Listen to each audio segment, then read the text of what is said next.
is Cherine Bishara. She's been around here for Couple years. yeah, for a while. Thank you. So Cherine, you take it over, and Janelle. Well, I'm just really honored to be here and to be able to work with Barbie and Megan on this exhibit, and be able to bring the women's work to MoonRise and to the community. These women have worked for several months producing this artwork, and they received some art instruction from the Joslin Art Museum outreach. They'd come into the home and do some artwork, and then I was doing some artwork with the ladies, and this is an expression of experience of different things that they were experimenting with. Some it's direct experience, a narrative captured in their art. Some it's talking about tattoos and different things that they've experienced with branding, with trauma from abuse, from generational trauma is expressed in these things. I know Barbie put together a really beautiful insert into the to-go bags that has some narrative and artist statements included, so you can have a little bit more insight to some of the works that are And the artists are anonymous. They are, yeah. Right, and they are not with us this evening, Mm-hmm. but they will be coming to the gallery separately to see the show. Yeah. And so, could you also explain the earrings? Sure. Each resident, I will say, uses art in a different way, and some use it as a form to process experience, like I said, or as a coping skill to help with like self-harming. Another artist and resident at the program, she created these earrings and then created this display in the home. And you can't just like leave the home at will and go to the store and buy these things. So this is like an example of the creativity and the ingenuity of using the resources that you have on hand, and really also problem solving. And I was speaking to this earlier, just how art allows for so much of that exploration and development to occur.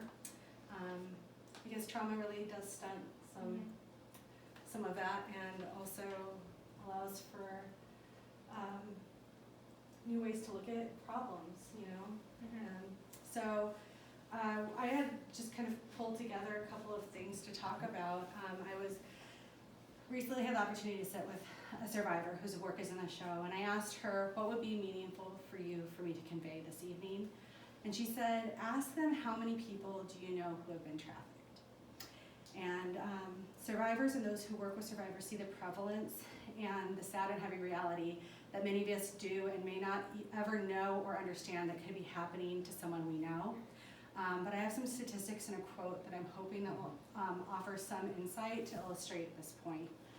So Jessa Dillo-Crisp, she's a familial trafficking survivor, and she's also going to be the keynote speaker at our gala this year in September. She defines familial trafficking as the hidden process. So familial trafficking is captured in this definition, so you'll understand this a little bit more. Not all survivors are victims of familial trafficking, but that is a prevalent component. So familial trafficking is the hidden process of exchanging a family member through sex or labor for goods, substances, rent, services, money, and status within the community. Familial trafficking does not just have to happen by a parent selling their children. Rather, across the USA, there have been cases documented of grandparents trafficking grandchildren, aunts and uncles trafficking their nieces and nephews, cousins selling cousins, and brothers and sisters trafficking siblings, which means familial trafficking does not fit in one mold. It is estimated internationally that less than 1% of survivors of human trafficking are identified, meaning the vast majority of human trafficking goes undetected. An analysis of data obtained between 2012 and 2017 determined 89 million people experienced some form of modern-day slavery for periods of time ranging a few days to that whole 5 years that they conducted this study.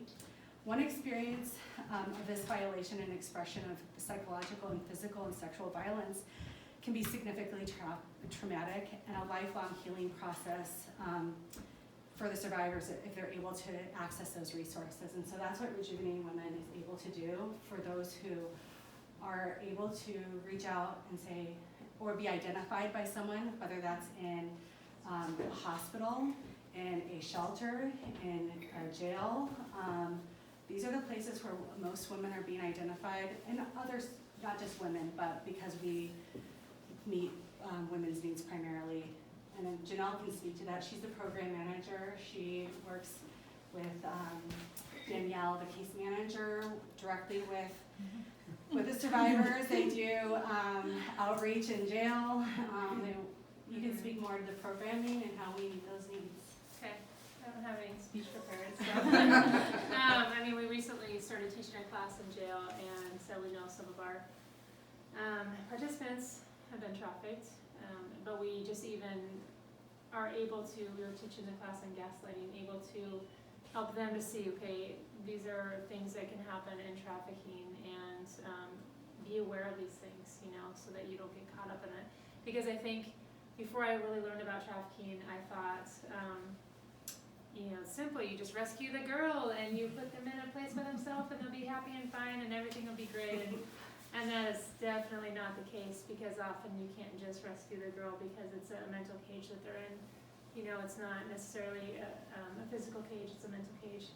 And so we, in Rejuvenating Women, are undoing that mental cage. Sometimes they still are in it when they come in, and they still think that guy wasn't so bad. And it wasn't that bad what happened, because it wasn't as bad as this one. And we have to undo those things and help them to see that, you know, what happened to you is not okay. And the people that hurt you, that was not okay, and that was not right. And there are safe people in this world. There are people that love you and don't expect anything back, and that's what real love is. And so we do a lot of things, but we teach a lot of classes throughout the week in our program, kind of like Monday through Friday, sort of like a job. But I believe they are most impacted by the relationships, by the volunteers, by the staff. They just pour into them and love them and support them. And I think that's really what makes the most impact. And so, like, even when you're describing the art, it's not work to them. Like, this is, you know, just like another outlet for them to kind of, you know, there's a story behind each one of these pieces of art, something that impacted them, and they want to be able other people to see that and hear that. And the more we can spread awareness, the more people will start to look at things around them differently. You know, even recently when I went on a trip, you know, going to a big roadside stop, you know, gas station, I'm viewing that whole thing differently than I used to. I used to view it as, oh, gotta go in and get my food, go to the bathroom, and get back to the car and get on the road. Now I'm like looking around and seeing, oh, is there anybody in need here? Is there anybody looking for help? And not that they would be ready for help, but just you start looking at things differently, and you realize that there might be trafficking going on in your neighborhood by families. But there's survivors that we've worked with that have been sold during the summer, all summer long, and they go back to school, you know, in elementary school, and nobody knows because they know to be quiet. So it's also functions, like we were talking, College World Series, yeah. Berkshire Hathaway meeting. Mm-hmm. You know, things that we don't even think about, you know. So, and as a reminder, it's a suggested donation of $25, but there's no limit. Everything goes back to Rejuvenating Women, and I have something for you. Oh, wow. Well, I know that here.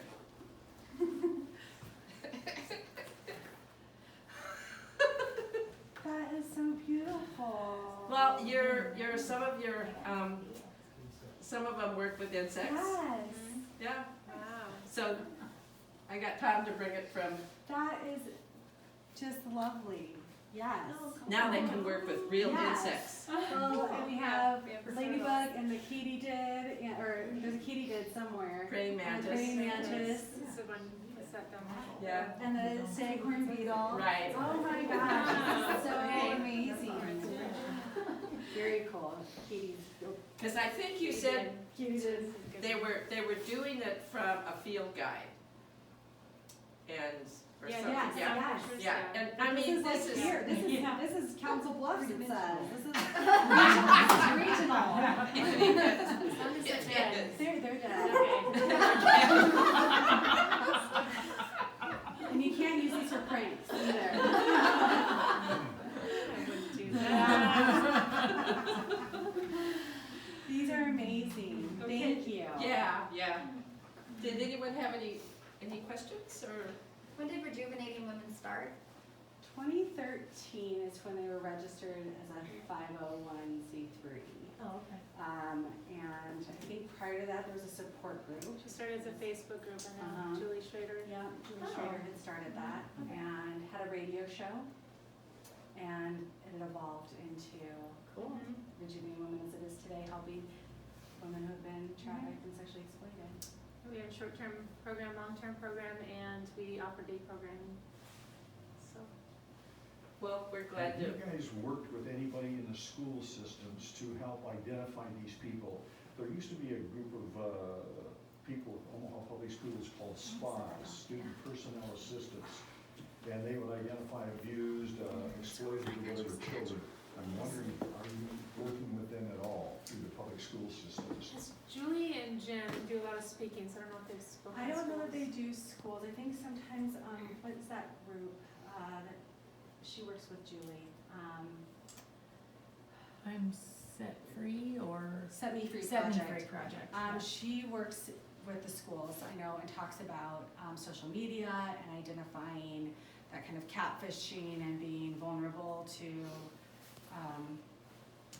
sending, even sexual images and things like that, and how that can evolve into a trafficking circumstance. So I believe that Set Me Free Project is a local organization that does that.